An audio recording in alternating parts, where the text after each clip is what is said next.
नमस्कार साथियों, स्वागत है आप सभी का वाईडी एग्रीकल्चर एकेडमी के डिजिटल प्लेटफॉर्म पर।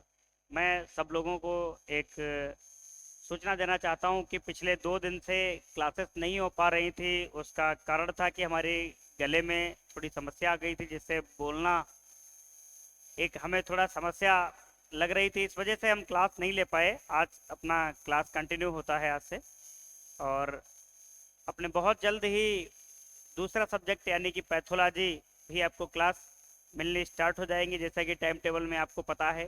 तो जो बच्चे हमारे शताब्दी बैच से जुड़े हुए हैं उनको घबराने की कोई बात नहीं है। हाँ, पिछले 2 दिन से जब क्लास नहीं मिली तो कुछ बच्चे घबरा भी गए, कुछ बच्चों का मैसेज भी आया कि सर क्लास क्यों नहीं हो रही है। तो उसके पीछे एक कारण था, क्योंकि मेरा ही सब्जेक्ट था, मुझे ही समस्या आ गई थी, और बीच में मैं किसी अदर फैकल्टी के 2 दिन के लिए क्लास भी नहीं लगा सकता था। फिर मुझे 2 दिन के बाद या सही होने के बाद मुझे आना था वापस। तो अब हम लोग पढ़ाई करेंगे। एग्रोनॉमी का जो हमारा सेशन चल रहा था उसी के आगे से स्टार्ट करेंगे। जो भी हमारा वर्गीकरण चल रहा था वानस्पतिक आधार पे, जब हम वर्गीकरण फसलों को बांट रहे थे कि कौन सी फसलों को कौन से परिवार में रखा गया है, जैसे हम लोगों का परिवार नहीं होता है ऐसे फसलों का भी परिवार होता है, फैमिली जिसको बोलते हैं ना। तो कभी कभी क्वेश्चन आ जाता है, जैसे बिहार पीसीएस में भी एग्रीकल्चर का पेपर हुआ था, तो उसमें एक खरपतवार की फैमिली पूछ लिया था। ठीक है, खरपतवार जो महकुआ नहीं होता उसकी फैमिली पूछ लिया था। तो ऐसे अदाकदा कभी पेपर में क्वेश्चन आ जाते हैं और रैंडम पूछ लिए जाते हैं। तो क्या होता है, हमें याद तो होते हैं, परंतु कभी कभी एग्जाम के टाइम प्रेशर जो होता ना हमारे समाज का, घर का, दोस्तों का, रिश्तेदार का कि यार नहीं होगा तो क्या होगा, तो ये वाला प्रेशर थोड़ा क्वेश्चन को गलत करा देता है। तो हाँ, हम पहली बात तो ये कहना चाहेंगे कि हमारी क्लास में किसी भी प्रकार का कोई तनाव लेकर क्लास नहीं ज्वाइन करेंगे। बिल्कुल फ्री होकर क्लास ज्वाइन करिए। और आप ऐसा सोचिएगा कि कृषि तकनीकी सहायक की हम तैयारी कर रहे हैं, उसी के पैटर्न पे ही हम आपको पढ़ा रहे हैं। कोई फालतू की चीज़ हम आपके सिलेबस में ऐड नहीं करेंगे, और कम तो कभी पढ़ाएंगे नहीं, इतना भी ध्यान रखना। हाँ, बस आप लोग क्या है, रिवाइज करते रहो, क्योंकि जैसे हम कुछ पढ़ा के गए और आप रिवाइज नहीं किए तो फिर मज़ा नहीं आता उसमें। रिवाइज करोगे तो आपके जहन में वो चीज़ें आ जाएंगी, आपके अनुकरण में वो चीज़ें आ जाएंगी, फिर आप कभी नहीं भूलोगे। ठीक है, भूलने की प्रवृत्ति आपकी धीरे धीरे समाप्त हो जाएगी। तो सभी बच्चे, हम पढ़ रहे थे वानस्पतिक वर्गीकरण के आधार पे, और उसमें हमने पढ़ा था वानस्पतिक वर्गीकरण के आधार पर।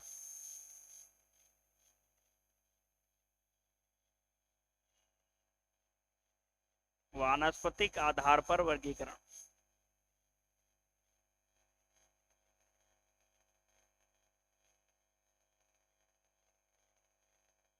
ठीक है, अब इसमें शायद हमें पता है, जैसा कि हमने ग्रैमिनी वाला पढ़ा दिया था पिछली क्लास में। ठीक है, जब हमने ग्रैमिनी वाला पढ़ा दिया था तो आपको एक होमवर्क में क्वेश्चन भी दिया था, और कुछ बच्चे उस क्वेश्चन को उसका गलत जवाब दे रहे थे। मैंने पूछा कि राष्ट्रीय बंबू मिशन कब चला था, और बच्चे जवाब दे रहे थे कि राष्ट्रीय बंबू मिशन किस स्टेट में चलाया गया। और एक बच्चा कमेंट में पूछ रहा था कि बंबू मिशन सर बिहार में क्वेश्चन आया था। बंबू मिशन का क्वेश्चन नहीं आया था बच्चा, वो बिहार वाले पेपर में जो क्वेश्चन आया था, बंबू ड्रिप इरिगेशन सिस्टम कहाँ चला था। ठीक है, वो बंबू मिशन वाला क्वेश्चन नहीं आया था, थोड़ा ध्यान देना। तो वानस्पतिक आधार पर जो वर्गीकरण हम पढ़ रहे थे, पहला वर्गीकरण हमने ग्रैमिनी वाला पढ़ा था। आज हम सेकेंड वर्गीकरण पढ़ेंगे, जिसमें हम पढ़ेंगे लेग्यूमिनेसी। क्या पढ़ेंगे? लेग्यूमिनेसी। ठीक है, और इसी लेग्यूमिनेसी को हम फेबेसी भी कहते हैं। क्या कहते हैं? फेबेसी भी कहते हैं। और इसी को भी हम, इसको लेग्यूमिनेसी या फेबेसी या दाल कुल भी बोल देते हैं। तो लेग्यूमिनेसी या फेबेसी कुल की हम बात करते हैं, तो इसमें किन किन हम पौधों को रखते हैं।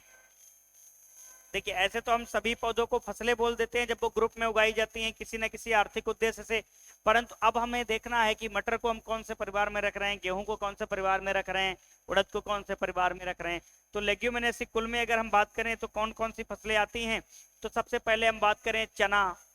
पूरे भारत में सबसे ज्यादा दलहनी फसलों में उगाई जाने वाली फसल मटर, मसूर, राजमा, उड़द, ठीक है। उसके बाद मूंग,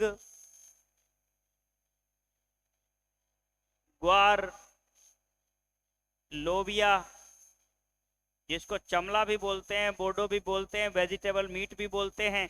उसके बाद मोठ, क्या है, मोठ है, अरहर है, ठीक है, इत्यादि। ये जो फसलें हैं ये लेग्यूमिनेसी में आती हैं। और भी कुछ फसलें हैं जैसे लेग्यूमिनेसी में आती हैं, तो उनको भी हम नोट कर लेंगे। कुछ और भी ये दलहनी फसलें हैं जो लेग्यूमिनेसी में आती हैं। और कौन कौन सी लेग्यूमिनेसी में आती हैं? सोयाबीन, जो दलहनी और तिलहनी दोनों में आती है। मूंगफली लेग्यूमिनेसी में आती है कि नहीं आती? बरसीम चारे वाली फसल है, लेग्यूमिनेसी में आती है। रिजका चारे वाली फसल है, जो किस में आती है? लेग्यूमिनेसी में आती है। ये तो अब हम ये नहीं लिखाएंगे कि कौन सी फसल किस में आती है, आपको सब पता है, क्योंकि प्रीवियस क्लास में हमने ये सारा कुछ पढ़ा रखा है कि कौन सी तिलहनी है, कौन सी दलहनी है। तो ये हमने बात की, तो ये सब यहाँ पर हमने लेग्यूमिनेसी वाली फसलों के बारे में बात कर लिया।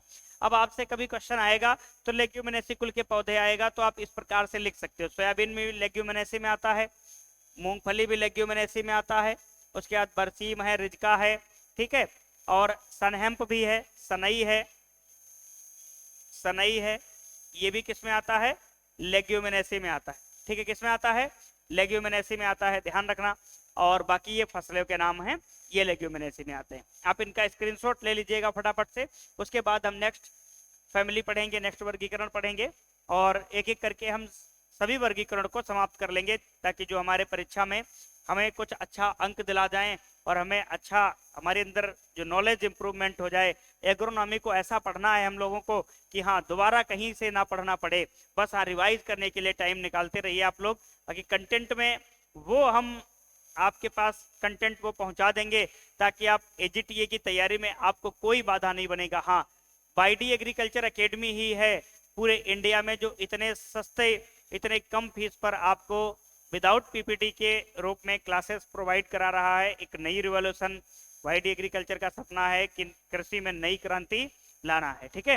तो सभी लोग सपोर्ट करिएगा, क्योंकि आप लोगों के सपोर्ट से ही सब कुछ संभव है। तो ये हमने देखा लेग्यूमिनेसी फेबेसी कुल। इसके आगे जब हम बढ़ेंगे तो अगला कुल आएगा ब्रेसिकेसिया क्रूसीफेरी। कौन सा आएगा? ब्रेसिकेसिया क्रूसीफेरी। ब्रेसिकेसी या क्रूसीफेरी। जब हम लोग 11th 12th में होते थे, 11th में तब हम बॉटनी पढ़ते थे, कृषि वनस्पति विज्ञान। तो फैमिली जब पढ़ते थे, 6 फैमिली आती थी, उनमें पुष्पसूत्र पढ़ते थे, बड़ा कंफ्यूजन होता था कौन सी फैमिली का क्या पुष्पसूत्र है। तो जो ब्रेसिकेसी कुल के जो पुष्पसूत्र होते हैं, उनकी पहचान क्या होती है भैया?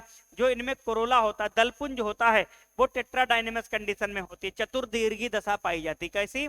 चतुर्दीर्घी दशा पाई जाती है किसमें? ब्रेसिकेसी में। बहुत सारी फैमिली की ट्रिक मैं बता दूंगा, ठीक है। तो अब हम बात करते हैं इसमें कौन कौन से उदाहरण आते हैं। सरसों आता है, क्या आता है? सरसों आता है, तोरिया आता है, तारामीरा आता है, क्या आता है? तारामीरा आता है, सलजम आता है, मूली आता है, फूल गोभी आता है,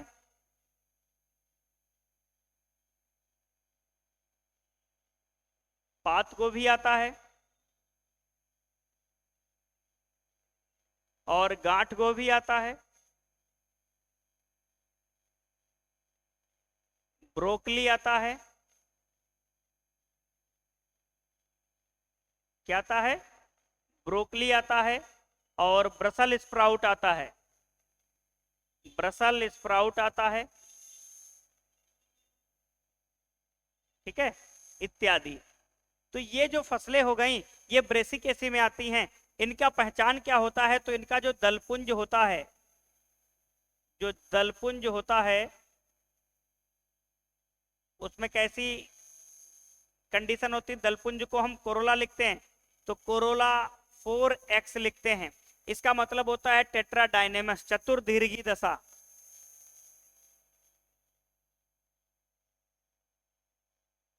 चतुर दीर्घी दशा,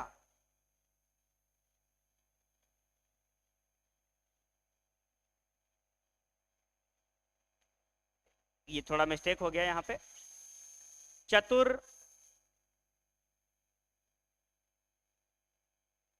दीर्घी दशा, ठीक है, चतुर दीर्घी दशा, टेट्राडाइनेमस कंडीशन, इसको टेट्राडाइनेमस बोलते हैं, टेट्राडाइनेमस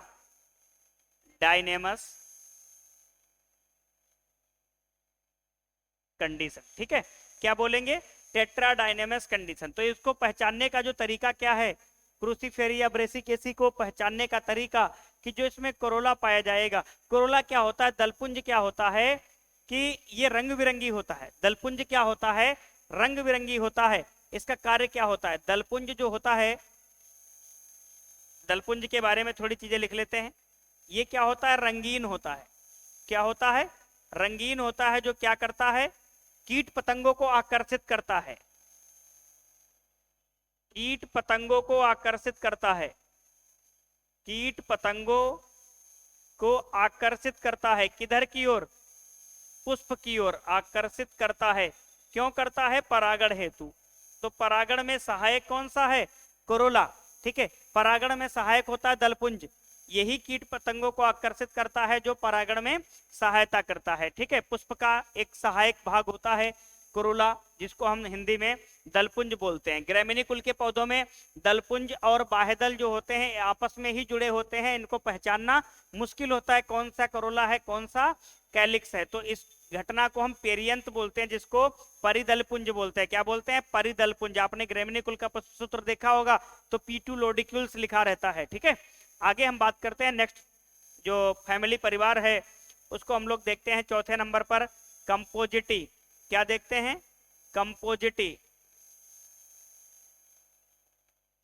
इसी का दूसरा नाम होता है एसेट्रेसी, एसेटेरेसी। तो कंपोजिटी या एसेट्रेसी परिवार में हम कौन कौन से पौधों को रखते हैं। तो कंपोजिटी या एसेट्रेसी बहुत ज्यादा पूछा जाने वाला पॉइंट है, यहां से अक्सर कर कंपोजिटी कुल के पौधे पूछ लिए जाते हैं। तो कंपोजिटी कुल के पौधों में आएगा सूरजमुखी, और सूरजमुखी ऐसी फसल है जहां से आपका क्वेश्चन मिलेगा ही मिलेगा, किसी भी रूप में देखने को मिल सकता है। यहां से बहुत सारे प्रश्न बनते हैं। मैं जब बात आएगी सूरजमुखी की खेती पढ़ाऊंगा तो यहां से सारे इसके राज खोल के रख दूंगा आपके सामने, ठीक है। तो सूरजमुखी, कुसुम, कुसुम का लोग केसर की नकल के रूप में प्रयोग कर लेते हैं, केसर जैसा ही पुष्प आता है। तो सूरजमुखी, कुसुम, गेंदा, गेंदा, ठीक है, ये भी किस में आता है, इसी में आता है। सूरजमुखी हो गया, कुसुम हो गया, गेंदा हो गया, ये कंपोजिटी कुल के ही पौधे होते हैं। और रामतिल, ध्यान देना, रामतिल जिसको नाइजर सीड बोलते हैं, क्या बोलते हैं, नाइजर सीड बोलते हैं, ध्यान देना, नाइजर सीड बोलते हैं रामतिल, ये इसी कंपोजिटी कुल का पौधा होता है। बहुत ज्यादा कंफ्यूजन का पॉइंट होता है कि रामतिल कौन सी परिवार का पौधा है, तो कंपोजिटिया एसेट्रेसी, किसका, कंपोजिटिया एसेट्रेसी होता है। इसका इन्फ्लोरेसेंस जो होता है वो क्या कहलाता है, मुंडक होता है, क्या होता है, मुंडक होता है। तो हमने कंपोजिटिया एसेट्रेसी की बात कर ली। 5 नंबर पर जब हम बात करते हैं तो 5वें नंबर पे हम बात करेंगे मालवेसी परिवार की, किसकी बात करेंगे, मालवेसी कुल की, ठीक है। तो मालवेसी कुल देखते हैं, इसकी पहचान क्या होती है अभी हम बताते हैं। इसका जो पुष्पसूत्र होता है, मालवेसी कुल में एक ही पहचान होती है पुष्पसूत्र ध्यान देने की, कि इसमें अनुवाह दल पाए जाते हैं। क्या पाए जाते हैं, अनुवाह दल, मतलब इपिकैलिक्स। बाकी किसी भी पौधे में अनुवाह दल नहीं पाए जाते हैं, अनुवाह दल इसमें पाए जाते हैं 3 से लेकर के 7, कितने, 3 से लेकर के 7 अनुवाह दल पाए जाते हैं। किसी भी अन्य परिवार के पौधों के पुष्प में अनुवाह दल उपस्थित नहीं होते हैं। यही पहचान होती है। जब भी कभी मालवेसी कुल का पुष्पसूत्र पूछा जाएगा तो उसके आगे इपिकैलिक्स 3 to 7 लिखा होगा। यही पहचान होती है मालवेसी कुल का पुष्पसूत्र पहचानने की। ग्रैमिनी कुल का पुष्पसूत्र पहचानने की जो पहचान होती है P2 लोडिक्यूल्स होता है। क्रूसीफार्म वाले की पहचानने की 4x कंडीशन होती है, ठीक है। लेग्यूमिनेसी की पहचानने की 9+1 का एंड्रूसियम होता है, 9+1 का एंड्रूसियम होता है, ठीक है। तो ये पहचान होती है। और इसमें जो पुष्पक्रम जो एंड्रोसियम होता है मालवेसी में, वो इनफाइनाइट होता है, अनंत होता है। एंड्रोसियम की संख्या ज्ञात नहीं होती इसमें, ठीक है। तो मालवेसी कुल में अगर हम पौधों की बात करें तो कौन कौन सा आ जाएगा? कपास आ जाएगा, पटसन आ जाएगा, भिंडी आ जाएगा, ठीक है, ये पौधे आ जाते हैं। जैसे कपास हो गया, पटसन हो गया, भिंडी हो गया। ये गुड़हल भी मालवेसी में आता है, तो गुड़हल भी इसमें इंक्लूड कर लेंगे। बाकी हॉर्टिकल्चर में तो हम लोग पढ़ते हैं गुड़हल को, यहीं पे गुड़हल भी लगा लेंगे, ठीक है, गुड़हल ईटीसी। तो ये तो कुछ मालवेसी कुल के पौधों की श्रेणी में आ गए। हाँ, कुछ विद्वान साथी अपनी बुक में मेंशन भी किए हैं कि जूट का परिवार टिलियेसी ना होकर के मालवेसी कुल है अब वर्तमान में, परंतु अभी हमारे एग्जाम में जो क्वेश्चन आएगा वो जूट की फैमिली अगर आएगा तो टिलियेसी ऑप्शन ही सही माना जाएगा। तो थोड़ा इस पे भी ध्यान देना कि जूट की फैमिली अभी हम टिलियेसी ही पढ़ेंगे।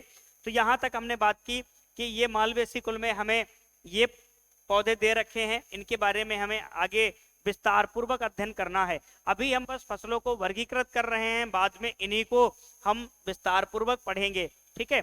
आप इसको फटाफट से इसका स्क्रीनशॉट ले लीजिएगा, फिर हम आगे बढ़ते हैं। जो समझ में ना आए तुरंत पूछना। चलिए आगे हम लोग बात करते हैं 6 नंबर के वर्गीकरण पर। 6 नंबर अब हम देखते हैं, तो हमारे सामने सबसे पहला आता है सोलेनेसी। सोलेनेसी कुल।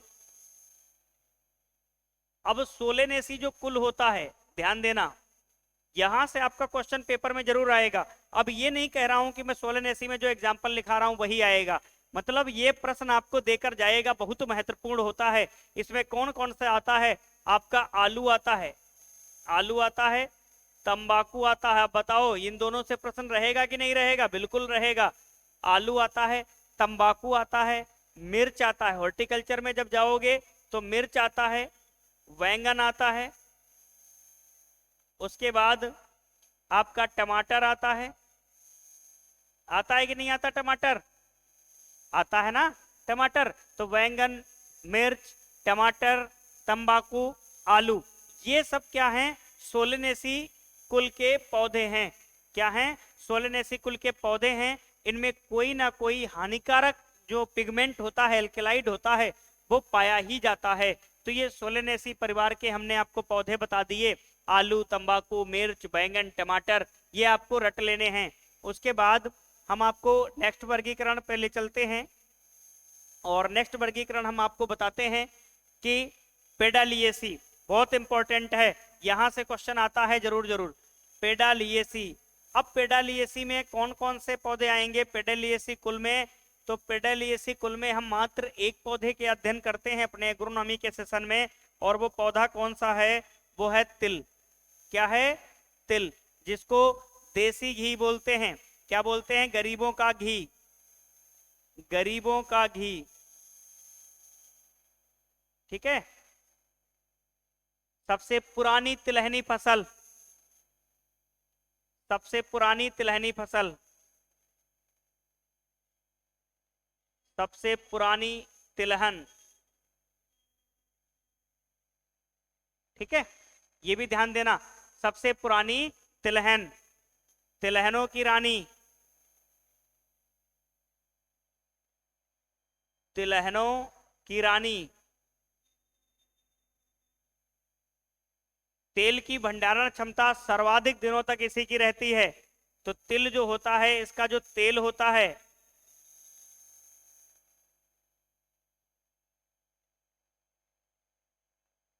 सर्वाधिक दिनों तक भंडारण क्षमता, तेल मतलब खराब नहीं होता है, तेल जो होता है जल्दी खराब नहीं होता है। तो एक पॉइंट ये भी मेंशन कर लेना, जल्दी खराब नहीं होता है, ठीक है, खराब नहीं होता। बाकी जो तेल होते हैं ऑक्सीडेशन प्रोसेस मिलने पर खराब हो जाते हैं, परंतु तिल का जो तेल होता है वो लंबे समय तक खराब नहीं होता है। तो ये पॉइंट भी आप मेंशन कर लेना फटाफट से। उसके बाद नेक्स्ट कुल पर हम लोग चलते हैं, दिख रहा है ना, ठीक है। नेक्स्ट कुल पर बात करेंगे और अगला जो हमारा परिवार आएगा 8 नंबर का जो रहेगा फैमिली, उसके बारे में पढ़ते हैं। तो हमने पेडालिएसी में देख लिया, तिल के बारे में हमने अध्ययन कर लिया और तिल से जुड़ी हुई बहुत सारी बातें हमने यहाँ पर आपको बता दी, ये आपको लिखना है, ठीक है। और बाकी जब तिल की खेती पढ़ाएंगे तो बताएंगे सेसमम इंडिकम होता है, पेडालिएसी होता है, सारी चीजें आपको बताएंगे। 46% इसमें तेल होता है, ठीक है। 3 से 4 kg इसकी सीड रेट होती है जो आपको 1 हेक्टेयर के लिए प्रयोग की जाती है। इसमें एक फिल्लोडी नाम की बीमारी लगती है जो माइकोप्लाज्मा के द्वारा होता है, ठीक है। सारी चीजें हम आपको बताएंगे। उसके बाद एक आता है टिलिएसी, टिलिएसी परिवार या टिलिएसी कुल। तो टिलिएसी कुल में हम बेसिकली पूरा एग्रीकल्चर जब पढ़ डालते हैं, मात्र 2 ही पौधों का अध्ययन करते हैं टिलिएसी कुल में। एक तो हम एग्रोनॉमी में बात करते हैं जो आता है जूट, और जूट का सबसे ज्यादा प्रोडक्शन अगर हम बात करें तो अपन भारत में अगर देखा जाए सबसे ज्यादा प्रोडक्शन वेस्ट बंगाल में होता है। दूसरे नंबर पे बिहार में होता है 8%, पूरे इंडिया का 8%। बिहार के 3 जिले हैं जैसे पूर्णिया है और किशनगंज है, ये सबसे ज्यादा जूट का प्रोडक्शन करते हैं। अपने यूपी में भी जूट का प्रोडक्शन होता है तीसरे नंबर पे। जूट हो गया और फालसा, फालसा हॉर्टिकल्चर में आता है, फल होता है मकुए जैसा देखने में लगता है, मीठा होता है, ठीक है। तो ये जूट हो गया और फालसा, ये दोनों फसलें टिलिएसी कुल में आती। जूट को हम गोल्डन फाइबर के नाम से भी जानते हैं और इसके संरक्षण में या इसके उत्पादन को बढ़ावा देने के लिए भारत सरकार के द्वारा गोल्डन फाइबर रिवॉल्यूशन चलाया गया, सुनहरी रेशा क्रांति, जो जूट से संबंधित है, ठीक है। जूट का प्रयोग हम लोग वस्त्र बनाने में भी करते हैं, जो रेशा होता है ना जूट का, उसका प्रयोग हम लोग वस्त्र बनाने में करते हैं, टाट के बोरे बनाने के रूप में करते हैं। जूट के बैग आजकल बहुत प्रचलित हैं, जैसे ऑफिस में जाओ, बड़े बड़े ऑफिस में तो ट्रेडिशनल फैशन आ रहे हैं पुराने वाले कि खाना लाने के लिए जूट का बैग आ रहा है। पहले देखा, आज से 2 साल पहले देखो कितने डिजाइनर बैग लोग लेकर आते थे, अब वो ट्रेडिशनल की ओर भाग गए हैं। अब जहां देखो बात, हर व्यक्ति बात करना चाहता है ऑर्गेनिक फूड की, परंतु ऑर्गेनिक फूड इतनी जल्दी पूरे संपूर्ण भारत में क्या पॉसिबल है? नहीं है। अगर हम पूरे भारत में ऑर्गेनिक फूड को पॉसिबल करना सोचें तो हमारी भी हालत वैसी हो सकती है जैसे हाल फिलहाल अभी श्रीलंका की हुई थी, ठीक है। तो ध्यान देंगे। तो जूट और फालसा किस में आता है? टिलिएसी परिवार में आता है। उसके बाद अगर हम बात करें यूफोरबिएसी, क्या आता है? यूफोरबिएसी। तो यूफोरबिएसी कुल में अगर हम बात करें तो यूफोरबिएसी कुल में भी हम 2 पौधों का अध्ययन करते हैं, एक अपने एग्रोनॉमी में करते हैं और एक अपने करते हैं हॉर्टिकल्चर में। तो एग्रोनॉमी में हम किसका करते हैं? अरंडी या रंडी जिसको बोलते हैं, ठीक है, कैस्टर जिसको अंग्रेजी में बोलते हैं कैस्टर। हाँ, ये एक तिलहनी फसल है। क्या है? तिलहनी फसल है, परंतु इसका जो खली होता है ना, खली, उस खली का प्रयोग हम लोग जानवर को खिलाने में नहीं करते हैं क्योंकि इसमें रेसिनिन नाम का एक एल्कलाइड पाया जाता है जो कि जहरीली प्रवृत्ति का होता है, इसलिए इसकी खली का प्रयोग हम लोग नहीं करते हैं उसमें, ठीक है। तो अरंडी हो गया। दूसरा आपका आंवला हो गया। क्या हो गया? आंवला। यूपी के प्रतापगढ़ में सबसे ज्यादा आंवला का प्रोडक्शन होता है और यूपी में जो राजकीय कृषि विश्वविद्यालय हैं वो 5 हैं। कितने हैं? 5 हैं राजकीय कृषि विश्वविद्यालय या राज्य कृषि विश्वविद्यालय। Number 1 Kanpur, number 2 Ayodhya, number 3 Sardar Vallabh भाई पटेल, नंबर 4 बांदा और नंबर 5 जो कुशीनगर में बन रहा है, ठीक है। अभी विद्यालय, महाविद्यालय, विश्वविद्यालय पूरा नहीं बना है परंतु कोर्सेस उसके चालू हो गए हैं। तो 5 उत्तर प्रदेश में राज्य कृषि विश्वविद्यालय हैं और एक केंद्रीय कृषि विश्वविद्यालय है जो झांसी में है, रानी लक्ष्मीबाई केंद्रीय कृषि विश्वविद्यालय, ठीक है। तो कुल मिला के कृषि से संबंधित विश्वविद्यालय 6 हुए, परंतु राज्य कृषि विश्वविद्यालय की जब कभी बात आएगी तो इंडिया का यूपी है जहां 5 कृषि विश्वविद्यालय हैं, राजस्थान है जहां 5 कृषि विश्वविद्यालय हैं। अपने आप में ये बड़ी ख्याति है कि एक स्टेट में 5 कृषि विश्वविद्यालय हैं। हालांकि हमसे पहले राजस्थान में 5 कृषि विश्वविद्यालय थे, अब हमारे यहाँ भी 5 कृषि विश्वविद्यालय हो गए हैं, ठीक है। तो हमने देखा कि यूफोरबिएसी कुल में अरंडी हो गया, आंवला हो गया। आंवला नरेंद्र देव कृषि विश्वविद्यालय अयोध्या जो आंवले पे बहुत अच्छा रिसर्च करता है, बहुत सारी वेराइटियां हैं, नरेंद्र आंवला करके वेराइटी निकली हैं 97, ठीक है। तो आप देखिएगा चकैया वगैरह। तो आंवला सबसे ज्यादा यूपी में कहाँ प्रोडक्शन होता है? प्रतापगढ़ में। इम्बिलिका ऑफिसिनेलिस इसका नाम होता है। आप इसका स्क्रीनशॉट ले लीजिएगा, फिर हम आगे बात करते हैं। फटाफट से आप इसका स्क्रीनशॉट ले लीजिएगा।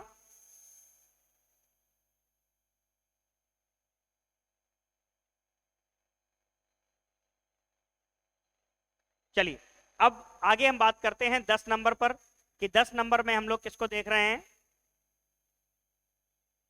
कुकुरबिटेसी।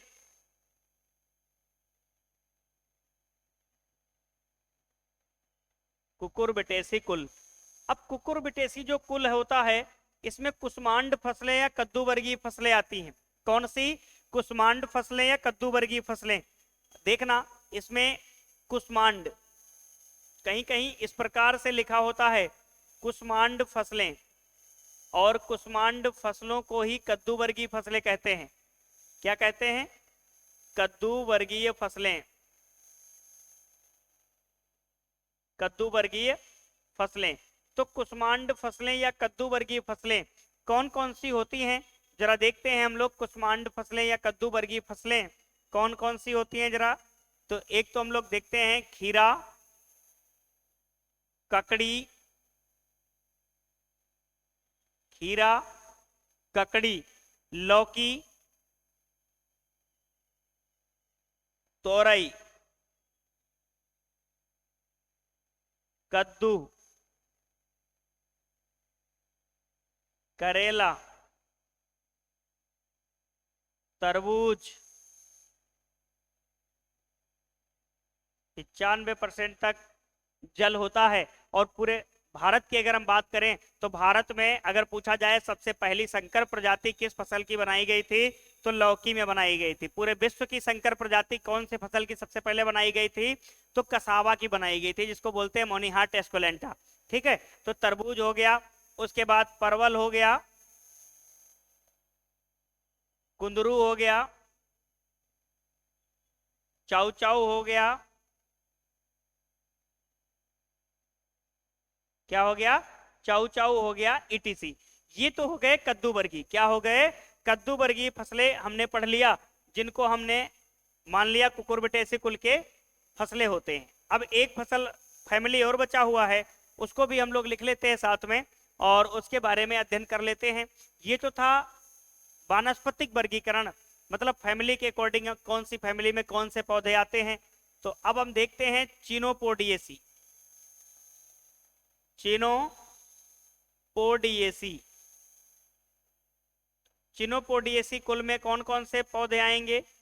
तो चिनोपोडिएसी कुल की अगर हम बात करेंगे तो चिनोपोडिएसी कुल में एक तो आएगा पालक।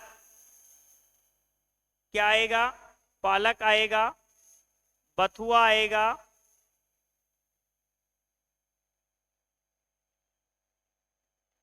और क्या आएगा? चुकंदर आएगा। क्या आएगा? चुकंदर आएगा, एटसेट्रा। ये हो गया चिनोपोडिएसी में पालक, बथुआ, चुकंदर। ये चिनोपोडिएसी फैमिली के पौधे हैं। अब एक और बचा है अम्बेली फेरी। ठीक है, क्या है? अम्बेली फेरी या एपीएसी। अम्बेली फेरी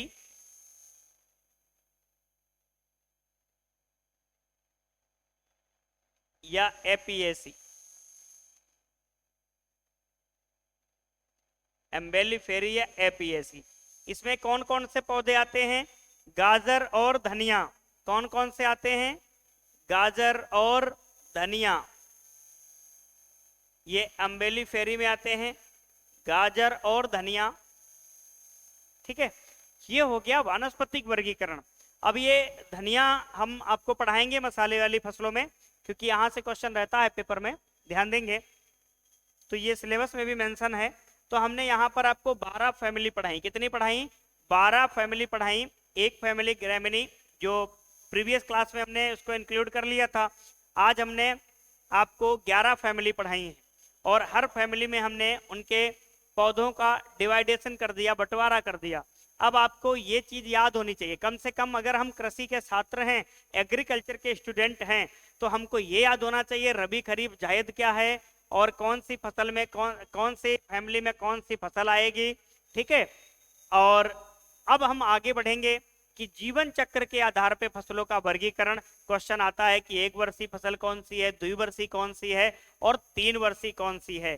ठीक है, तो यहां से क्वेश्चन आए तो गलत ना हो बस। ठीक है, चलिए आगे हम लोग बढ़ते हैं और पढ़ते हैं कि जीवन चक्र के आधार पे फसलों का वर्गीकरण। नेक्स्ट वर्गीकरण हमारा वही होगा, तब तक आप इसका स्क्रीनशॉट ले लीजिएगा फटाफट से।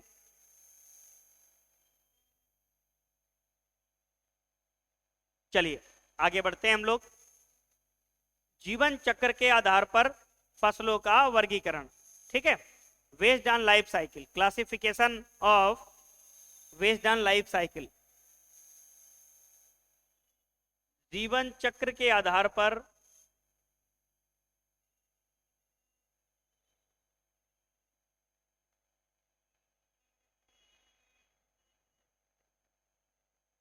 फसलों का वर्गीकरण।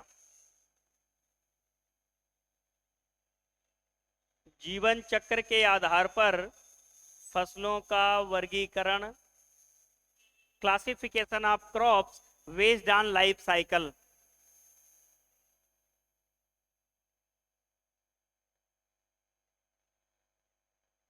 क्लासिफिकेशन ऑफ क्रॉप्स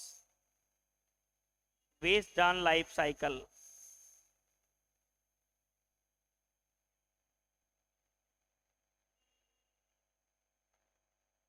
ठीक है, ये हमको वर्गीकरण पढ़ना है कि जीवन चक्र के आधार पर जो फसलों का जो वर्गीकरण है इसको कितने भाग में बांटा है, कि जो फसलों का जीवन होता है वो कितने कितने वर्ष का होता है, ये हमको मेंशन करना है यहाँ पर।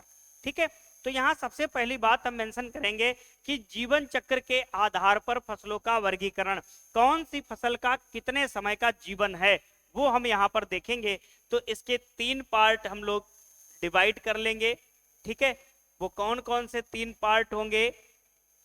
तो नंबर 1 हम अब बात करते हैं 1 वर्षीय फसलें। 1 वर्षीय फसलें जिनको हम बोलते हैं एनुअल क्रॉप, एनुअल क्रॉप्स बोलते हैं। क्या बोलते हैं? Annual crops. अब यहां से कैसे क्वेश्चन आएंगे ये अपने को ध्यान में रखना है। इसको बोलेंगे द्विवर्षीय फसलें।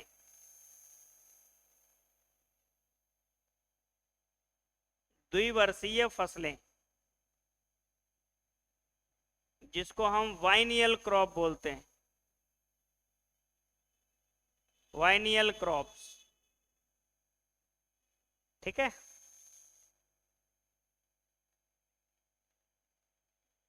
और तीसरा नंबर जो आता है वो आता है बहुवर्षीय फसलें। बहुवर्षीय फसलें जिसको हम पेरेनियल क्रॉप्स बोलते हैं, पेरेनियल क्रॉप्स बोलते हैं। ठीक है, तो अब इनमें कुछ पॉइंट्स लिखना है। वो पॉइंट्स क्या क्या हैं वो अपने को ध्यान में रखना है। पहले इसको थोड़ा सा जूम इन करते हैं।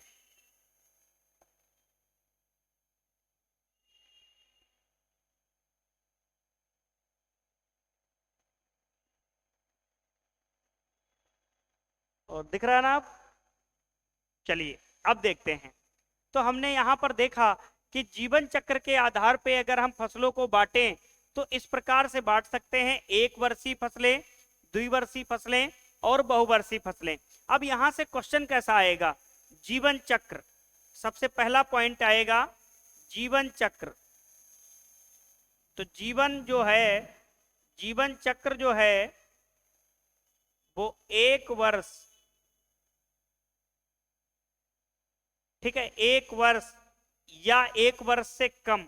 जीवन चक्र 1 वर्ष या 1 वर्ष से कम। जीवन चक्र 1 वर्ष या 1 वर्ष से कम। 1 वर्ष से कम। ये तो हो गया आपका जीवन चक्र। अब अगर हम ये सीड बोए हैं मिट्टी में और सीड से सीड बनने में, सीड से सीड बनने में अगर 1 वर्ष लग रहा है तो उन्हें हम 1 वर्षीय फसल बोलेंगे। मतलब बीज से बीज बना दें 1 वर्ष के अंतर्गत ही, एक ही वर्ष में हम बीज डालें और 1 वर्ष ही वो अपनी लाइफ साइकिल को जिए और बीज से बीज बना दे। तो हम लोग पढ़ते नहीं है खरीफ रबी जायद की फसलें हम बोते हैं खरीफ में और कट कर लेते हैं रबी सीजन से आने से पहले। बीज से बीज बन जाता है कि नहीं बन जाता है? तो जीवन चक्र के आधार पे वे फसलें जिनका जीवन चक्र 1 वर्ष होगा या 1 वर्ष से कम होगा, दूसरी भाषा में समझें कि जो फसल 1 वर्ष के अंदर बीज से बीज बना दे उसको हम 1 वर्षीय फसल कहेंगे। और उदाहरण की अगर बात आ जाए तो उदाहरण यहां पर क्या लिख सकते हैं? मुख्यतः खरीफ, रबी और जायद फसलें। ठीक है, खरीफ, रबी, जायद की फसलें। ठीक है, जायद की फसलें। तो मुख्यतः जो रबी खरीफ जायद की फसलें होती हैं वो 1 वर्ष में ही बीज से बीज बना देती हैं, उनका जीवन चक्र 1 वर्ष का होता है। अब यहाँ पर एग्जाम्पल आपको नहीं लिखाएंगे कि खरीफ में कौन है, रबी में कौन है, जायद में कौन है, ये सब सारी चीजें हम आपको पहले से बता रखे हैं। यही होता है ना कि एक दूसरे की लिंक से जोड़कर जब हम पढ़ते हैं ना बहुत सारी चीजें आसान हो जाती हैं। अब आपको खरीफ रबी जायद आ गया, अब आपका दिमाग वहां पर क्लिक कर जाना चाहिए, जो पहले दिन वर्गीकरण हमने पढ़ाया था आपको सारी बातें आपको क्लियर हो जाएंगी। दूसरा जब हम पढ़ते हैं वाइनियल का, तो यहां पर जीवन चक्र की जब बात करेंगे, यहां पर जीवन चक्र की जब बात करते हैं तो 1 वर्ष से अधिक, 1 वर्ष से अधिक, ठीक है, 1 वर्ष से अधिक मतलब 2 वर्ष। कितना? 2 वर्ष। ये हो गया जीवन चक्र की बात। तो कहने का मतलब है, अब यहां पर देखना, यहां फर्स्ट जो पहला वर्ष होगा उसमें क्या करेगा? वानस्पतिक वृद्धि करेगा। क्या करेगा? वानस्पतिक वृद्धि करेगा। ये जो फसलें होती हैं पहली वर्ष में बीज नहीं बनाती हैं, पहली वर्ष में ये वानस्पतिक वृद्धि करती हैं और सेकेंड ईयर दूसरे वर्ष में क्या करेंगी? बीज उत्पादन करेंगी। क्या करेंगी? बीज उत्पादन करेंगी। तो कहने का मतलब ऐसी फसलें जो 1 वर्ष से अधिक परंतु 2 वर्ष या 2 वर्ष से कम टाइम में अपना जीवन चक्र पूरा कर लें उनको द्विवर्षीय फसलें कहते हैं। 2 वर्ष या 2 वर्ष से कम और 1 वर्ष से अधिक समय में जो फसलें अपना जीवन चक्र पूरा कर लें उनको द्विवर्षीय कहते हैं। और ये फसलें पहली वर्ष में सिर्फ वानस्पतिक वृद्धि करती हैं और दूसरे वर्ष में ये बीज उत्पादन करती हैं। कौन कौन सी फसलें होती हैं? एग्जाम्पल के तौर पे अगर हम देखें तो हम देख सकते हैं प्याज हो गया, गाजर हो गया और चुकंदर हो गया। ठीक है, ये जो फसलें होती हैं ये पहली वर्ष में क्या करती हैं? वानस्पतिक वृद्धि करती हैं और दूसरे वर्ष में क्या करती हैं? ये बीज उत्पादन करती हैं। समझ में आ गया द्विवर्षीय फसलों के बारे में कि जो द्विवर्षीय फसलें हम लोग पढ़ रहे हैं वो इस प्रकार से हम लोग देखते हैं वाइनियल क्रॉप्स। अब हम बात करेंगे बहुवर्षीय फसलें। कहने का मतलब अगर हम जीवन चक्र की बात कर लें, जीवन चक्र की बात कर लें तो 2 वर्ष से अधिक, 2 वर्ष से अधिक, तो कहने का मतलब 2 वर्ष से अधिक फिर चाहे कितना भी साल हो। ठीक है, तो जीवन चक्र इनका 2 वर्ष से अधिक होता है। ठीक है, ये क्या कहलाती हैं? बहुवर्षीय फसलें कहलाती हैं। क्या कहलाती हैं? बहुवर्षीय फसलें कहलाती हैं। एग्जाम्पल के तौर पे अगर हम देखें इसमें तो एग्जाम्पल के तौर पे देखते हैं उद्यानिकी फसलें, मुख्यतः उद्यानिकी फसलें, मुख्यतः उद्यानिकी फसलें। जो उद्यानिकी फसलें होती हैं जैसे आम वगैरह है, सेब वगैरह है, ये मोस्टली जो उद्यानिकी फसलें होती हैं वो बहुवर्षीय होती हैं। कैसी होती हैं? बहुवर्षीय होती हैं। उसके बाद आपका रिजका आता है, रिजका चारे वाली फसल है, रिजका। फिर आता है नेपियर घास। क्या आता है? नेपियर घास, पेनिसेटम परप्यूरियम इसका वैज्ञानिक नाम होता है। फिर गन्ना की पेड़ी, मतलब गन्ना पेड़ी, सुगर केन रेटून। गन्ना पेड़ी भी 2 वर्ष से अधिक का टाइम लेती है। ठीक है, तो कहने का मतलब ये मुख्यतः उद्यानिकी फसलें इसमें आएगा, रिजका आएगा, नेपियर घास आएगा और गन्ना पेड़ी आएगा। तो अब बताइएगा समझ में आया कि नहीं आया? जीवन चक्र के आधार पे अगर हम फसलों का वर्गीकरण करेंगे तो classification of crops based on life cycle, तो 1 वर्षीय फसलें ऐसी फसलें जिनका समय 1 वर्ष होगा, कुछ फसलें ऐसी जिनका वर्ष 2 होगा और कुछ फसलें ऐसी जिनका समय 2 वर्ष से अधिक होगा। तो आपको तीनों प्रकार की हमने फसलें पढ़ा दिया, कुछ फीचर इनके थे जो हमने लिखा दिया और विद एग्जाम्पल आपको हमने सारी चीजों को कवर कर दिया। अब आपका काम है इसका स्क्रीनशॉट लेना, इसको उतार लेना। बाकी नोट्स आपको इसका टेलीग्राम चैनल हमारा जो है, जो बैच शताब्दी बैच से बच्चे जुड़े हुए हैं उन तक क्लास के बाद ये मिल जाएगा आपको। तो घबराने की कोई बात नहीं, आपको नोट्स बाकायदा मिलेगा, बढ़िया हैंड राइटिंग में लिखा हुआ। और वैसे भी आप इसका भी नोट्स बना सकते हैं। मैं साइड में हो जाता हूं तो आप इसका स्क्रीनशॉट ले लिया करिए और बिल्कुल हूबहू आप इसका पीडीएफ बना लिया करिए, क्योंकि सारी चीजें मैं बोर्ड पे लिख देता हूं। ऐसा नहीं है कि मैं कुछ मिस कर देता हूं। मेरी आदत है कि मैं जो चीजें इंपॉर्टेंट हैं वो मैं बोर्ड पे जरूर उसको मेंशन कर देता हूं, कि पता नहीं कौन सा लड़का मेरी क्लास देख रहा है। हो सकता है वो बिगिनिंग, जो बिगिनर कह सकते हैं ना, बिगिनिंग फेज में हो और बिगिनर स्टूडेंट हो एग्रीकल्चर के सेक्टर में। वो मान लो कहीं किसी कॉलेज से पढ़ाई करके आया जहां उसको भरपूर स्टाफ ना मिला, उस वजह से उसका एग्रोनॉमी सेक्शन थोड़ा वीक हो, तो वो बच्चा देख रहा है, उसको भी वही आनंद आए जो थोड़ा रिपीटर बच्चा या कई बार एग्रोनॉमी पढ़ रहा है उसको पढ़ने में जो आनंद आ रहा है। कहने का मतलब है हर एक बच्चे को कॉन्फिडेंस होना चाहिए कि मैं भी ये हासिल कर सकता हूं।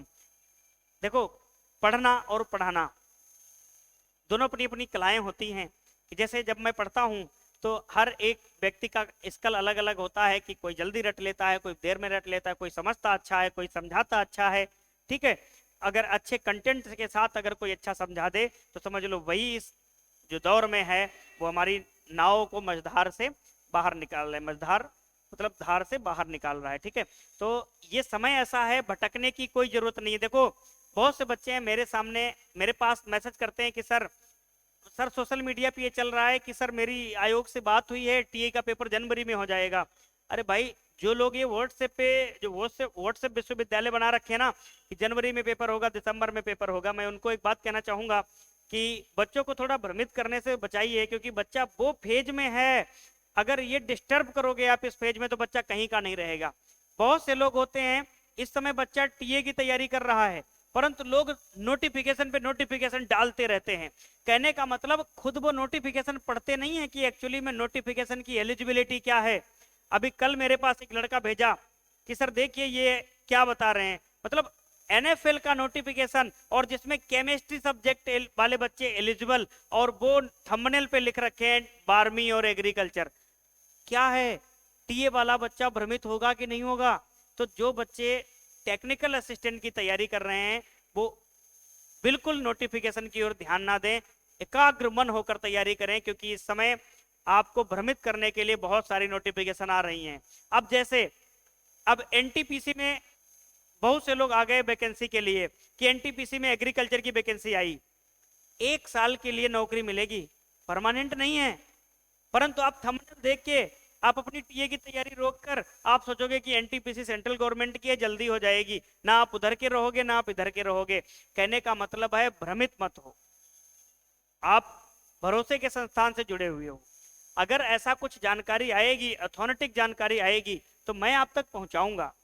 बेफजूल की जानकारी आपको नहीं दूंगा ताकि आप भ्रमित हो जाओ, इधर के भी ना रहो उधर के भी ना रहो और आप हमको हर कोर्स की फीस देते रहो। ऐसा अपना कोई एजेंडा ही नहीं है।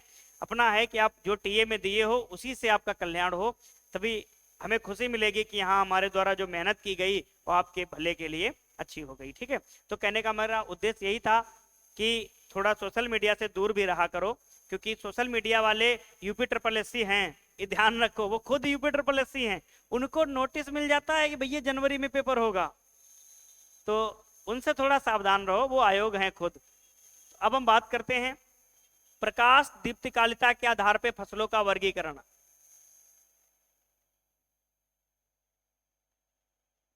प्रकाश दीप्तकाल के आधार पर, प्रकाश दीप्तकाल के आधार पर फसलों का वर्गीकरण, फसलों का वर्गीकरण, ठीक है। अगर हम बात करें classification of crops based on photo periodism, ठीक है, photo period,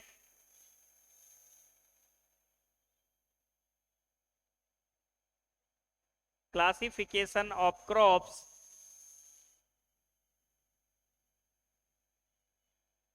based on photo period, ठीक है, based on photo period.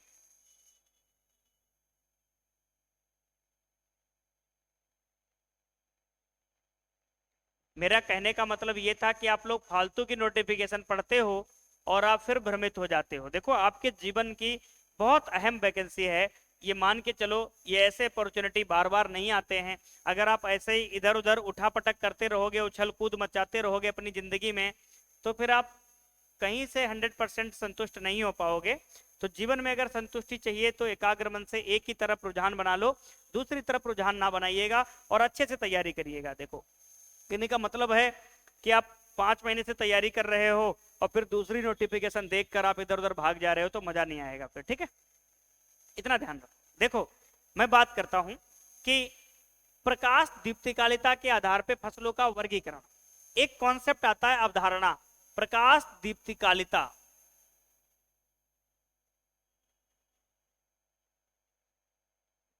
Prakash दीप्तिकालिता, photo periodism, photo periodism. तो प्रकाश दीप्तिकालिता की जो अवधारणा थी, कॉन्सेप्ट था, ये जो अवधारणा थी ये किसने दी? तो अवधारणा की बात आती है तो ये दी गार्नर और एलार्ड। गार्नर, पहले क्रीम भी आती थी, फेस क्रीम, गार्नर और एलार्ड ने 1920 में ये कॉन्सेप्ट दिया था। कब दिया था? 1920 में ये कॉन्सेप्ट दिया था। क्या होता है फोटो पीरियोडिज्म? तो ये जानना बहुत जरूरी है, फोटो पीरियोडिज्म क्या होता है। तो फोटो पीरियोडिज्म क्या होता है कि पौधे के जो पुष्प होते हैं, पौधे के जो पुष्प होते हैं वो उचित, जैसे मान लो जिस किसी भी ऋतु का पौधा है उसके पुष्प के खुलने के लिए जितना उसको लाइट चाहिए, दिन का प्रकाश चाहिए, वो अगर मिल रहा है तो उस प्रकाश की उपस्थिति में वो पौधे अपने पुष्प को बहुत अच्छी तरीके से खोल लेते हैं, तो उसको बोलते हैं प्रकाश दीप्तिकालिता। ठीक है, कहने का मतलब दिन का प्रकाश, पुष्प खुलने के लिए दिन का प्रकाश जो होता है उस घटना को, जैसे कोई भी पौधा है, प्रकाश दीप्तिकालिता की हम बात करेंगे तो अच्छी पुष्पावस्था के लिए जो दिन का प्रकाश होता है वो पौधों को मिल रहा है, ऐसी घटना को हम प्रकाश दीप्तिकालिता बोलते हैं। तो अगर हम बात करते हैं प्रकाश दीप्तिकालिता, तो दिन का प्रकाश,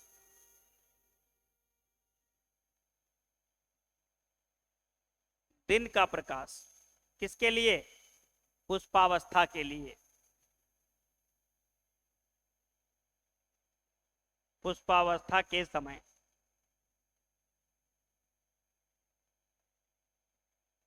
ठीक है, तो दिन का जो प्रकाश होता है वो पुष्पावस्था के समय जिस पुष्प को जितना चाहिए होता है उतना मिलता रहता है, इस घटना को हम क्या कहते हैं? Photo periodism. तो अब दिन का प्रकाश की यहां पर जब बात आती है तो दिन के प्रकाश से हम थोड़ी चीजों को निकालते हैं कि दिन का प्रकाश जब 8 से 10 घंटा, कितना? 8 से 10 घंटा मिल रहा हो और अच्छे पुष्प खुल रहे हैं, क्या हो? अच्छे पुष्प खुल रहे हों, अच्छे पुष्प खुल रहे हों।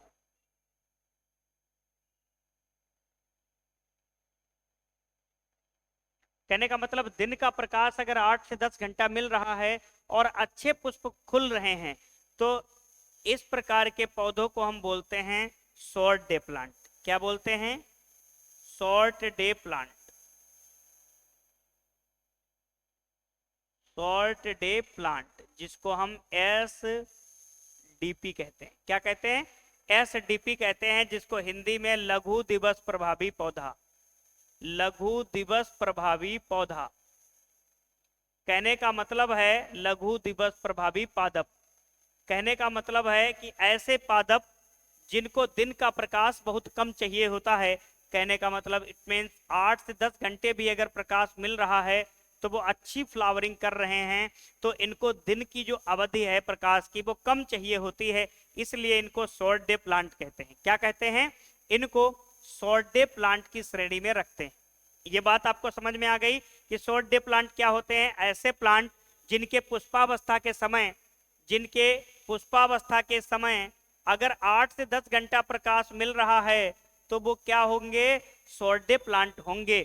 अब हम बात करते हैं कुछ पौधे जिनको प्रकाश 12 से लेकर के 14 घंटे तक मिला। मतलब अगर उनकी पुष्पावस्था फेज चल रहा है और उनका पुष्प 12 से 14 घंटे से कम अगर प्रकाश मिलता है तो नहीं खुलते हैं। 12 से 14 घंटे प्रकाश मिलने पर, दिन का प्रकाश जब 12 से 14 घंटा मिलेगा तभी उनके पुष्प खुलेंगे। मतलब अच्छे पुष्प खुल रहे हैं।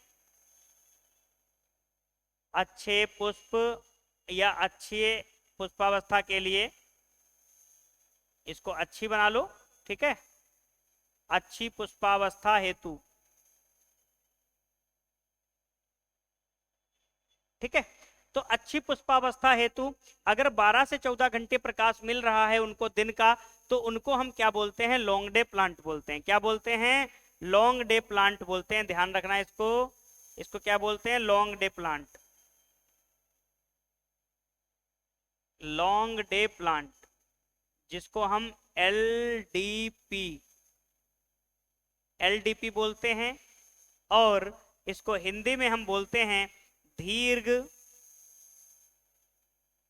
प्रकाश अवधि, दीर्घ दिवस प्रभावी पौधा।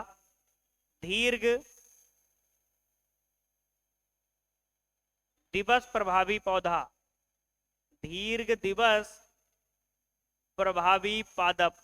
कहने का मतलब ऐसे पादप जो 12 से 14 घंटे अगर दिन का प्रकाश पाएंगे तभी उनके पुष्प खुलेंगे, तो वो क्या कहते हैं? उनको दीर्घ दिवस प्रभावी पादप। ये बात आपको समझ में आ गई? ठीक है। उसके बाद कुछ ऐसे पौधे होते हैं जिनको डे लाइट से कोई मतलब नहीं होता है, दिन के प्रकाश से कोई मतलब नहीं, ठीक है? तो यहां लिखेंगे दिन के प्रकाश से कोई मतलब नहीं। फिर भी कितना प्रकाश चाहिए होता है तो पता होना चाहिए। मिनिमम 4 घंटे तो लाइट इनको भी चाहिए होती है, परंतु पुष्पावस्था के लिए दिन के प्रकाश से कोई मतलब नहीं होता। दिन में प्रकाश है या नहीं भी है, फिर भी पुष्पावस्था अच्छे से करते हैं, तो इनको हम बोलते हैं पुष्प खुलने हेतु, पुष्प खुलने हेतु न्यूनतम न्यूनतम दिवस प्रकाश, न्यूनतम दिवस प्रकाश 4 घंटा होना चाहिए। कितना? 4 घंटा होना चाहिए। कम से कम 4 घंटा तो होना ही चाहिए। ये भी बात थोड़ा ध्यान दे लेना। तो कहने का मतलब है कुछ ऐसे प्लांट होते हैं जिनको पुष्प के खुलने पर कोई दिन का प्रकाश मैटर नहीं करता, मिल रहा है तब भी ठीक, नहीं मिल रहा है तब भी ठीक। तो ऐसे प्लांट को हम क्या बोलते हैं? तो ऐसे प्लांट को हम कहते हैं दिवस निष्प्रभावी पौधा या डे न्यूट्रल प्लांट। क्या बोलते हैं? डे न्यूट्रल प्लांट, जिनको हम डीएनपी बोलते हैं। क्या बोलते हैं? डीएनपी बोलते हैं। और इसको बोलते हैं दिवस निष्प्रभावी पादप। दिवस निष्प्रभावी पादप, दिवस निष्प्रभावी पादप इसको बोलते हैं। ठीक है, यहां तक बात समझ में आ गई। तो ये कॉन्सेप्ट आपको समझ में आ गया कि डे न्यूट्रल क्या होता है साहब, लॉन्ग डे प्लांट क्या होता है, शॉर्ट डे प्लांट क्या होता है। यहां तक की तो बातें आपको समझ में आ रही होंगी। अभी हम जब एग्जाम्पल इनके लिखाएंगे तो आपको सारी बातें क्लियर हो जाएंगी। ठीक है, कुछ चीजें ऐसी होंगी जो आपको अभी यहाँ पर समझ में नहीं आएंगी। हमने बस यही बताया कि शॉर्ट डे प्लांट वे प्लांट होते हैं जिनके पुष्प खुलने के लिए कम से कम 8 से 10 घंटे लाइट चाहिए। लॉन्ग डे प्लांट वो होते हैं जिनके पुष्प खुलने के लिए 12 से 14 घंटे प्रकाश चाहिए। और डे न्यूट्रल प्लांट वो होते हैं जिनके पुष्प खुलने के लिए प्रकाश से कोई मतलब नहीं है, फिर भी दिन का 4 घंटे प्रकाश तो मिलना ही चाहिए।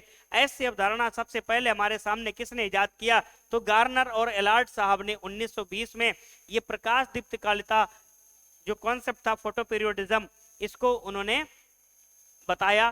तब हम लोग जान पाए कि ऐसा होता है। इससे पहले भी ये घटना होती थी परंतु हम तक नहीं पता था कि ऐसा घटना होती है। आप इसका स्क्रीनशॉट ले लीजिए, फिर मैं आपके इसके एग्जाम्पल बता देता हूं। फटाफट से आप इसका स्क्रीनशॉट ले लीजिए, फिर मैं इसका एग्जाम्पल आपको लिखा देता हूं।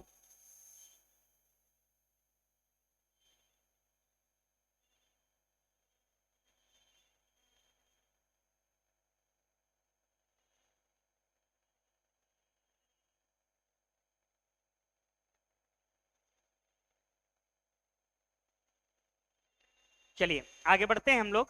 आप स्क्रीनशॉट ले चुके होंगे। फिर हम लोग कल पढ़ेंगे कि C3 C4 और कैंप प्लांट, उसके बाद विशेष उपयोगिता के आधार पे जो विशिष्ट वर्गीकरण है उसको पढ़ लेने के बाद फिर वर्गीकरण हमारा कंप्लीट हो जाएगा। फिर हम पढ़ेंगे फसलों का जो कल्टीवेशन है, फसलों की खेती, और उसी के साथ साथ बीच में कुछ चीजें आती रहेंगी जनरल एग्रीकल्चर, वो मैं उसको कवर करता रहूंगा। जैसे कुछ संस्थान हो गए, कुछ इंटरनेशनल ईयर हो गए, डे हो गए, कुछ आपके हाइब्रिड हो गए, म्यूटेंट वैरायटी हो गई, कुछ में प्रोसेस क्रियाएं हो गई। ये सब वर्गीकरण हम लोग करते रहेंगे, चीजें पढ़ते रहेंगे। अब हम लोग बात करते हैं सबसे पहले, अब इंग्लिश में थोड़ा हम बात करेंगे short day plant, SDP plant, जिनको हम बोलते हैं एसडीपी। अगर हम बात करें तो शॉर्ट डे प्लांट, क्योंकि पीछे हम हिंदी और इंग्लिश दोनों लिख दिए हैं तो आप घबराएंगे नहीं, सारी बातें हम आपको इसी क्रम में समझाने वाले। ये हो गया एसडीपी। अब एक जगह पर हम पढ़ेंगे एलडीपी, लॉन्ग डे प्लांट।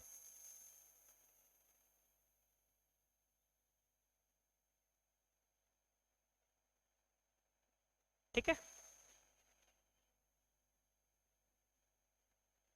और तीसरा नंबर हम लोग पढ़ लेंगे डीएनपी, डे न्यूट्रल प्लांट। आपका यहां से एक क्वेश्चन पक्का है कि पेपर में आएगा ही आएगा, ये ध्यान देना। तो ये डे न्यूट्रल प्लांट। ठीक है, अब यहीं से बात खत्म नहीं हो जाती है, अभी आगे और भी कहानी बाकी है।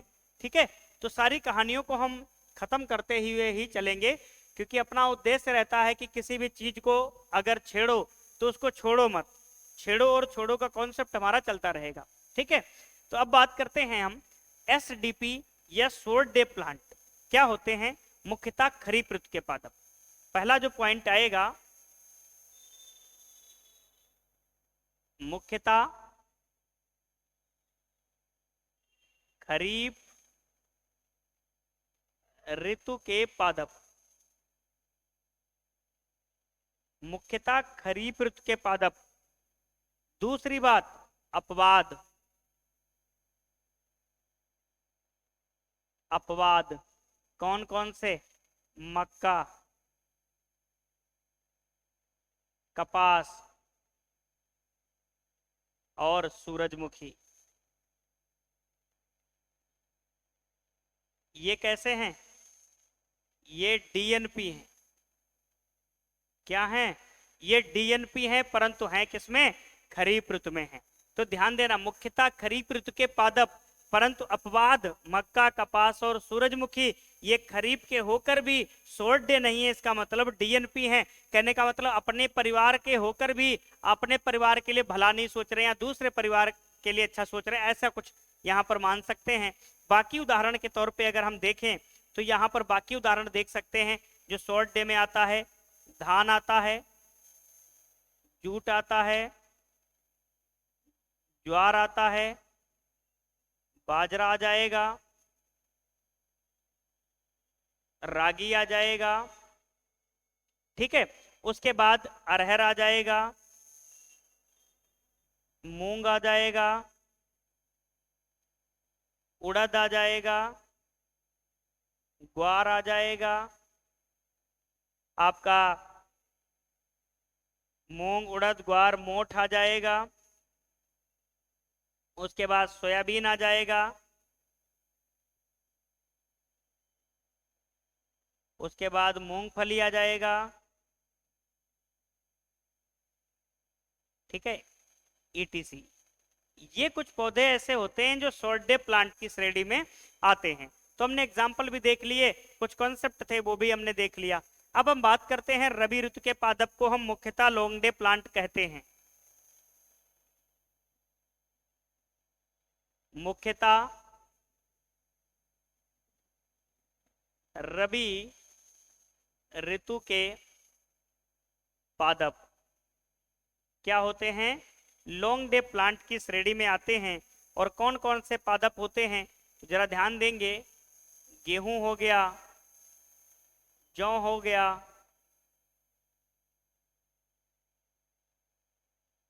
चना हो गया, मटर हो गया, मसूर हो गया, राजमा हो गया, ठीक है, आपका सरसों हो गया, एटसेट्रा। तो ये रबी ऋतु के कुछ पादप हो गए जो किसमें आते हैं? आपके लॉन्ग डे प्लांट में आते हैं। किसमें आते हैं? लॉन्ग डे प्लांट में आते हैं। अब हम बात करते हैं डीएनपी की। तो डीएनपी में कौन कौन से पादप आते हैं तो ये भी अपने को ध्यान में रखना है। तो डीएनपी में पादप आते हैं मक्का, सूरजमुखी, कपास और टमाटर। ये किस में आते हैं? डीएनपी में आते हैं, ठीक है। किस में आते हैं? डीएनपी में आते हैं। ये बात अपने को समझ में आ गई। तो यहां तक हमने देखा कि सबके उदाहरण भी देख लिए। अब एक और बचता है कहानी गन्ने की। तो गन्ना किस में रखा जाता है साहब? वो इंटरमीडिएट शॉर्ट डे प्लांट में आता है। कौन सा?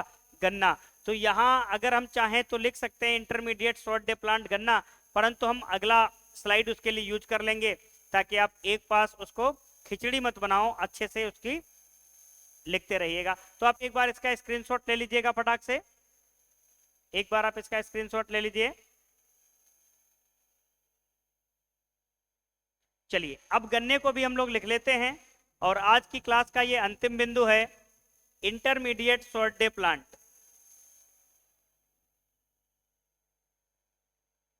इंटरमीडिएट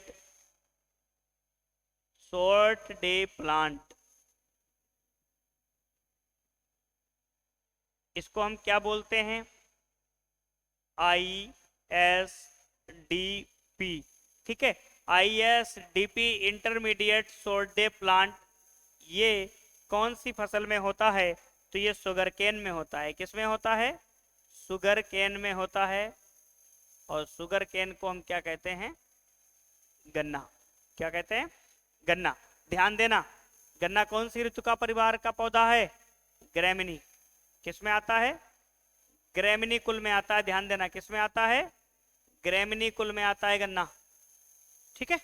तो ये सारी चीजें हमने यहाँ पर देखा कि इंटरमीडिएट शॉर्ट डे प्लांट में हमने किसको रखा?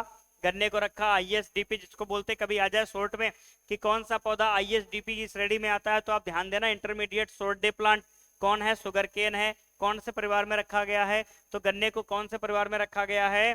ग्रैमिनी कुल में रखा गया है। गन्ना क्या है? एक नगदी फसल है। गन्ना क्या है? एक नगदी फसल है। ध्यान देना, क्या है, एक नगदी फसल है और क्या है, एक वाणिज्यिक फसल है। कैसी है, एक वाणिज्यिक फसल है और कैसी है, गन्ना एक वाणिज्यिक फसल है। यहां तक आपको समझ में आ गया? और भी पॉइंट यहां से समझने हैं हमको। क्या क्या पॉइंट समझने हैं इसके, देखना।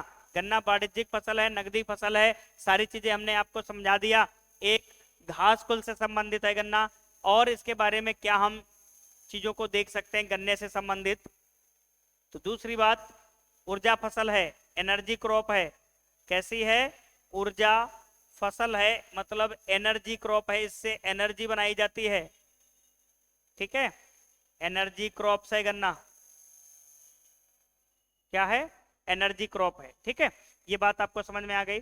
अब हम बात करते हैं कि हमने वर्गीकरण का, आज का जो हमारा टॉपिक था कि वानस्पतिक आधार पर हम वर्गीकरण किए, उसके बाद हमने उसके जीवन चक्र के आधार पर वर्गीकरण को पढ़ा, फिर लास्ट में हमने प्रकाश दीप्ति काल के आधार पर हमने वर्गीकरण पढ़ा।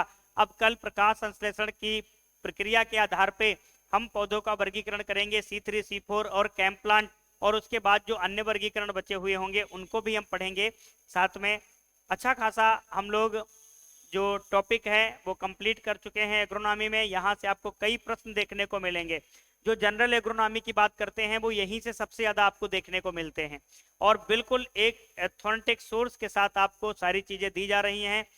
जो भी आपका क्रॉप प्रोडक्शन आएगा, वो डेटा जो होता है ना क्रॉप प्रोडक्शन का, बहुत ज्यादा मिसमैच रहता है, परंतु आपको जो दिया जाएगा कंटेंट बहुत ही ज्यादा भरोसेमंद होगा। आप लोग बस भरोसे के साथ जुड़िएगा और वाईडी एग्रीकल्चर को असीम प्रेम दीजिएगा, क्योंकि आपके अटूट प्रेम से ही वाईडी एग्रीकल्चर एकेडमी का जो हौसला है वो दिन प्रतिदिन बढ़ रहा है, और कार्य करने की जो रफ्तार है वो तेज हो रही है, क्योंकि आपका जो सपोर्ट है हमारी एनर्जी का स्रोत है। तो जो बच्चे चैनल पर नए आए हुए हैं वो एक बार चैनल को सब्सक्राइब कर लेंगे और बेल आइकन की बटन को प्रेस कर लेंगे, ताकि आने वाली अगली जो क्लासेस हैं उनका नोटिफिकेशन आपको टाइम से मिल सके, और अपने दोस्तों में अधिक से अधिक मात्रा में शेयर करेंगे। और जो बच्चे कोर्स नहीं लिए हैं वो जल्द से जल्द कोर्स परचेज कर लें। और वाईडी एग्रीकल्चर एकेडमी का जो एप्लीकेशन है वो इसी वीक में आ रहा है। तो जो बच्चे परेशान हो रहे थे उनको प्ले स्टोर पर बहुत जल्द हमारा एप्लीकेशन दिखने लगेगा। जैसे हमारा एप्लीकेशन आएगा हम आपको वीडियो में उसका लिंक डिस्क्रिप्शन में पिन कर देंगे। ठीक है, तो आज के लिए इतना ही, मिलेंगे नेक्स्ट सेशन में नेक्स्ट टॉपिक के साथ।